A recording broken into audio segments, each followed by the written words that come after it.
है। बच्चे का नाम था साकिची टोयोडा। ये बच्चा आगे चल के एक इन्वेंटर बनता है और बहुत इंस्पायर्ड होके वापस आए।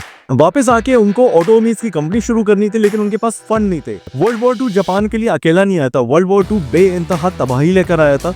टोयोटा की जो फैक्ट्रीज थी वो पूरी तरह से तबाह हो चुकी थी। हालत इतनी बुरी थी कि वो अपने एम्प्लॉइज को सैलरी तक नहीं पे कर पा रहे थे।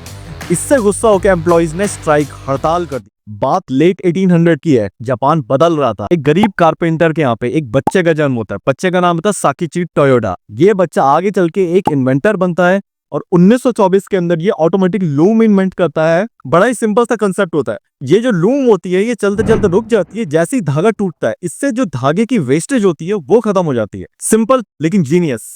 इस एक्सपेरिमेंट ने दुनिया भर की अटेंशन अपनी तरफ खींची थी, यहां तक कि इस इन्वेंशन को पेटेंट भी ग्रांट करा गया था। साकिची का बेटा होता है किचिरो टोयोडा। अपने पिता से उन्होंने एक बिजनेसमैन वाली स्पिरिट ली थी और उन्होंने मौका देखा था ऑटोमोबाइल्स के अंदर, लेकिन उनको ऑटोमोबाइल्स के बारे में कुछ भी आइडिया नहीं था। तो ऑटोमोबाइल्स के बारे में सीखने के लिए किचिरो टोयोडा यूएस गए। वहां पर उन्होंने फोर्ड की असेंबली लाइन देखी, यूएस के अंदर ग्रो होता हुआ ऑटोमोबाइल मार्केट देखा और बहुत इंस्पायर्ड होकर वापस आए। वापस आके उनको ऑटोमोबाइल्स की कंपनी शुरू करनी थी, लेकिन उनके पास फंड नहीं थे।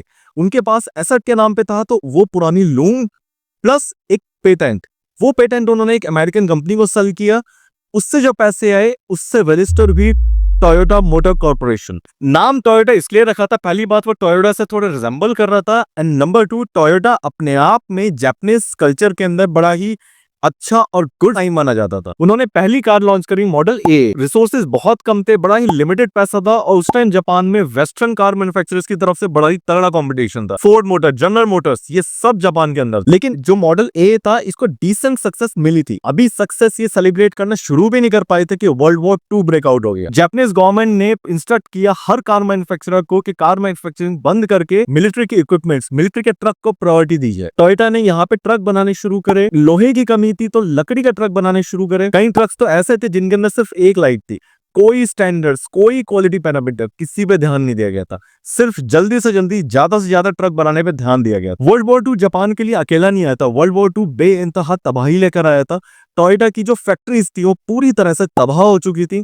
जापान पूरा घुटनों पे आ चुका था। टोयोटा ने किस तरह अपने आप को खड़ा करने की कोशिश करी। 1950 का दौर था, टोयोटा कोलैप्स होने के कगार पे खड़ा हुआ था। हालत इतनी बुरी थी कि वो अपने एम्प्लॉइज को सैलरी तक नहीं पे कर पा रहे थे।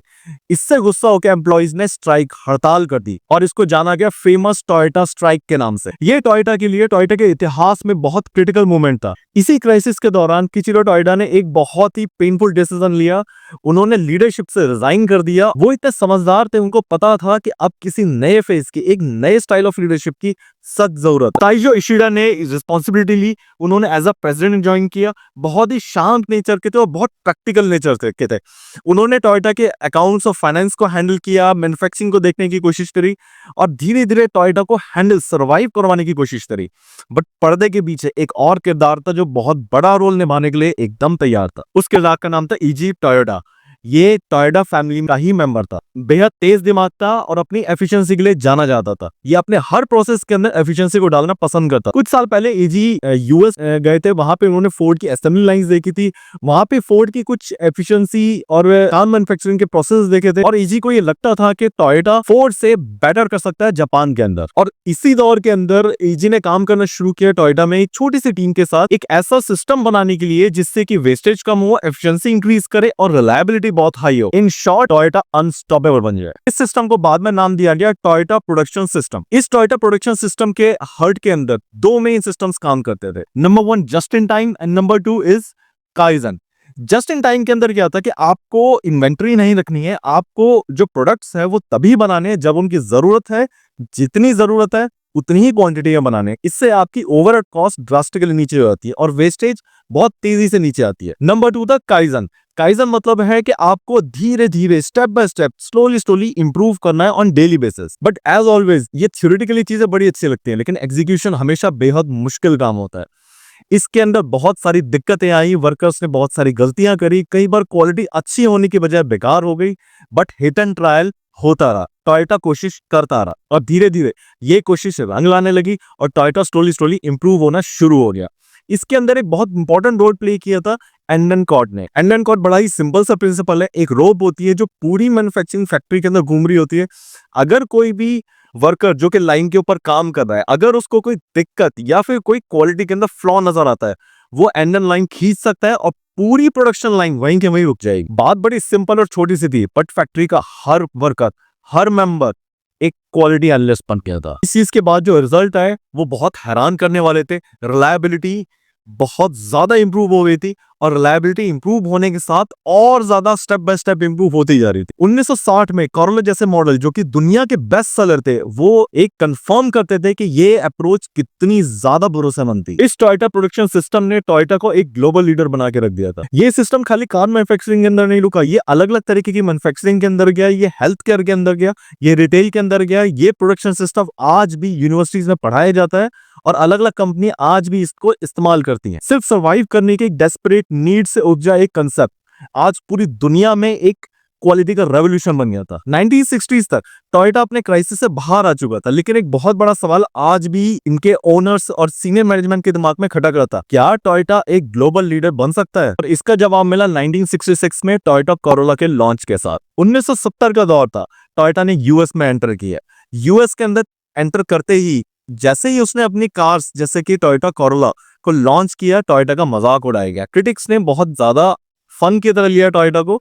उन्होंने बोला कि इनकी कार्स किसी हालत में चलेंगी, बोरिंग कार्स हैं, बोरिंग डिजाइन है। लेकिन 1973 के अंदर ऑयल क्राइसिस आया, ऑयल के प्राइसेस बहुत ज्यादा ऊपर चले गए। ऑयल के प्राइसेस ऊपर जाने के साथ ही टोयोटा की जो कार्स थी, जो हाईली एफिशिएंट कार्स थी, चीप थी, कॉम्पैक्ट थी, इनकी डिमांड इंक्रीज होने लगी। अब जैसे ही जो फर्स्ट लाइन ऑफ यूजर्स थे जिन्होंने टोयोटा को इस्तेमाल करना शुरू किया, they become fan of Toyota. और धीरे धीरे धीरे अमेरिकन्स ने रियलाइज किया कि टोयोटा की कार्स रिलायबल भी हैं, इनकी सर्विस भी सस्ती है और टोयोटा की कार्स ज्यादा लंबा चलती भी हैं as compare to their American counterparts. Toyota US के अंदर तो सक्सेसफुल हो ही चुका था, बट साथ के साथ वो साउथ ईस्ट एशिया, यूरोप के अंदर भी फैलता जा रहा था। टोयोटा ने यूएस के अंदर पहली मैन्युफैक्चरिंग फैसिलिटी शुरू करी जनरल मोटर्स के कोलैबोरेशन के साथ। उसका नाम रखा NUMMI। भारत जैसे डेवलपिंग कंट्री के अंदर टोयोटा ने क्वालिस लॉन्च करी जो कि हाउस होल्ड नेम बन गया। साउथ ईस्ट एशिया जैसे देशों के अंदर टोयोटा हाइलैक्स ने धूम मचा दी। टोयोटा हाइलैक्स ने एक रेपुटेशन गेन करी, वो बहुत ज्यादा ड्यूरेबल थी, बेहद टफ कंडीशंस के अंदर। बट ग्लोबल एक्सपेंशन अपने चैलेंजेस के बिना नहीं आया था और टोयोटा को हर कदम पे अपने आप को अडेप्ट करना पड़ा। इसके जीता जाता एग्जांपल है टोयोटा यारिस, जो एक पर्टिकुलर कंट्री को दिमाग में रख के, एक पर्टिकुलर टेस्ट ऑफ पीपल को दिमाग में रख के बनाई गई थी। 1990 तक टोयोटा कोई आउटसाइडर नहीं रह गया था, तो टोयोटा एक ग्लोबल पावर हाउस बन गया। बिल्कुल इसी दौर के अंदर इंजीनियर्स के दिमाग में फिर एक क्वेश्चन आया, व्हाट्स नेक्स्ट? अगला क्या होगा? मोबिलिटी आगे क्या टर्न लेगी? और इस सवाल के जवाब में टोयोटा कुछ ऐसा करने वाला था जिससे मोबिलिटी हमेशा के लिए बदलने वाली। 1997 में टोयोटा ने पहली mass market hybrid car launch करी, टोयोटा प्रायस। उस टाइम ये कंसेप्ट बड़ा वियर्ड सा था। क्रिटिक्स ने थोड़ा क्रिटिसाइज किया इस कंसेप्ट को कि एक ऐसी कार जो कि पेट्रोल पे भी चल रही है, इलेक्ट्रिक पे भी चल रही है, और क्रिटिक्स ने बहुत अच्छे से नहीं लिया था इस कार को। लेकिन जैसी जो फर्स्ट लाइन ऑफ ड्राइवर्स थे, उन्होंने प्रायस को यूज किया, रेड लाइट पे उसकी साइलेंट केबिन को एंजॉय किया, they are everyone is like wow. Slowly ये एक ग्लोबल फिनोमेना बन गया। इवन बड़े बड़े सेलिब्रिटीज ने प्रायस ली। नंबर 1, एक तो ये एक एडवांस टेक्नोलॉजी थी, कुछ नया था। नंबर 2, जो भी प्रायस को यूज कर रहा था उसके अंदर एक फीलिंग आ रही थी, they are part of something bigger, they are part of saving the planet, they are part of green revolution, they are part of something which is making planet a better place to live। प्रायस environment sustainability का symbol बन गया था। Toyota ने सिर्फ एक car नहीं बनाई थी, टोयोटा ने एक रेवोल्यूशन स्टार्ट किया था। टोयोटा का एक और ड्रीम था to compete with luxury car manufacturers जैसे कि BMW, मर्सिडीज। लोगों ने कहा कि एक जापानीज कार मैन्युफैक्चरर जो कि अपनी प्रैक्टिकलिटी, रिलायबिलिटी और वैल्यू फॉर मनी के लिए जाना जाता है, क्या वो इन जायंट्स के साथ, यूरोपियन लग्जरी के साथ कम्पीट कर पाएगा? और टोयोटा ने जवाब दिया, लेक्सस। उनका पहला मॉडल था LS 400। इसने उनके हार्शेस्ट क्रिटिक्स को भी साइलेंट कर दिया था। It was perfect combination for luxury and reliability, something जो कि इवन जो यूरोपियन लग्जरी कार ओनर्स थे वो भी पहली बार एक्सपीरियंस कर रहे थे। इतना सब कुछ हो रहा था, लेकिन टोयोटा अभी भी अपने बेसिक्स पे स्टिक था।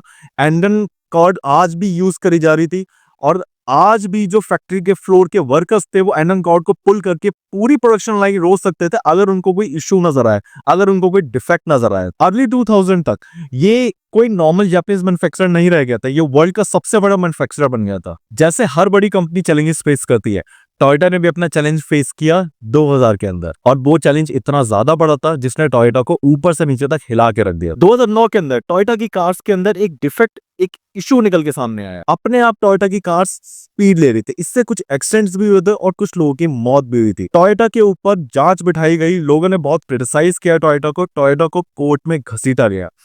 टोयोटा के जो प्रेसिडेंट थे उन्होंने खुद इसको आंसर करने का डिसाइड किया। उनका नाम था अकियो टोयोडा, और उन्होंने सिर्फ एक लाइन में आंसर दिया, I am deeply sorry, I admit this mistake. इसके बाद टोयोटा ने क्वालिटी के ऊपर डबल एफर्ट डाले, टोयोटा बहुत ज्यादा क्वालिटी फोकस्ड हो गया, और ये चीज धीरे धीरे एक बुरे सपने की तरह टोयोटा के पास में चली गई। टोयोटा का एम्बिशन सिर्फ कार्स तक नहीं रुका। 2020 में टोयोटा ने वुवन सिटी का आइडिया दिया, जहां पे कि एआई, मशीन, रोबोट्स सब एक साथ एक हार्मनी के अंदर है, सब माउंट फूजी माउंटेन की तलहटी में। इतना सब होने के बाद भी आज भी टोयोटा अपने बेसिक्स पे स्टिक है। एंडन कॉर्ड अपने एक एडवांस रूप में आज भी टोयोटा के अंदर इस्तेमाल होती है। साकीची टोयोटा के लूम से लेकर आज लेटेस्ट टोयोटा की कार्स तक टोयोटा की कल्चर इंटैक्ट है। जंग की बर्बादी से और पिनेकल ऑफ सक्सेस तक, ये थी टोयोटा की कहानी।